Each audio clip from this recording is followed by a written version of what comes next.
British army के पूर्व प्रमुख कर्नल रिचर्ड केम्प का यह बयान है। युद्ध रोकने के लिए पुतिन की हत्या एक बेहतर विकल्प है। हजारों लोगों की जान बचाने की खातिर पुतिन की हत्या जरूरी। लादेन, बगदादी और सुलेमानी खतरा थे, इसलिए मारे गए। ब्रिटेन ने हिटलर की हत्या का प्लान बनाया था। रिचर्ड केम्प का बयान बड़ा ही सनसनीखेज बयान है। पुतिन को लेकर युद्ध रोकने का यह भी रास्ता हो सकता है।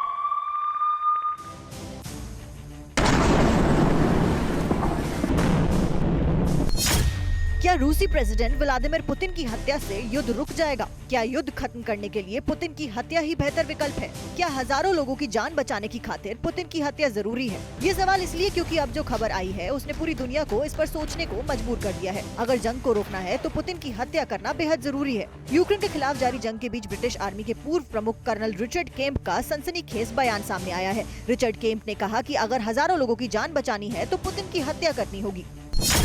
ब्रिटिश एक्स आर्मी चीफ के मुताबिक युद्ध रोकने के लिए पुतिन की हत्या अच्छा विकल्प है।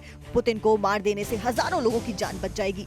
पुतिन को सत्ता से हटाने के सभी विकल्पों पर विचार होना चाहिए। नेटो देशों को हत्या से इनकार नहीं करना चाहिए। हत्या ठीक विकल्प नहीं है, फिर भी इस पर सोचना चाहिए। जो दुनिया के लिए खतरा हो उसे खत्म कर देना चाहिए, क्योंकि लादेन, बगदादी, सुलेमानी खतरा थे, इसलिए मारे गए। इतना ही नहीं, रिचर्ड केम्प ने बताया, ब्रिटेन ने 1930 में हिटलर की हत्या का प्लान बनाया था। अगर हिटलर की हत्या हो जाती तो 30 मिलियन लोग नहीं मरते। और वहीं यूक्रेन जंग पर कल संसद में जवाब देंगे विदेश मंत्री। ऑपरेशन गंगा पर दोनों सदनों में बयान देंगे एस जयशंकर। यूक्रेन में फंसे भारतीयों को लाने के लिए चल रहा था ऑपरेशन गंगा। 27 फरवरी से शुरू हुआ था केंद्र सरकार का मिशन ऑपरेशन गंगा।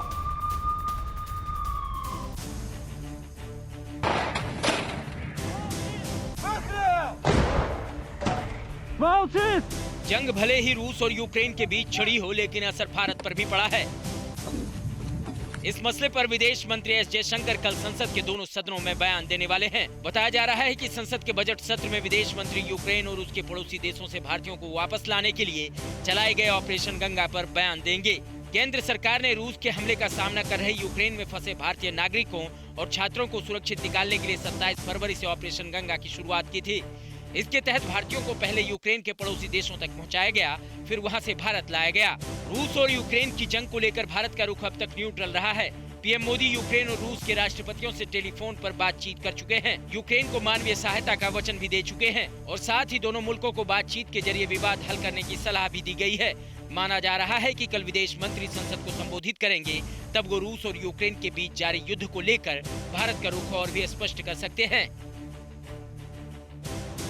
परवाह देश की, सोमवार से शुक्रवार रात 10 बजे TV9 भारतवर्ष पर।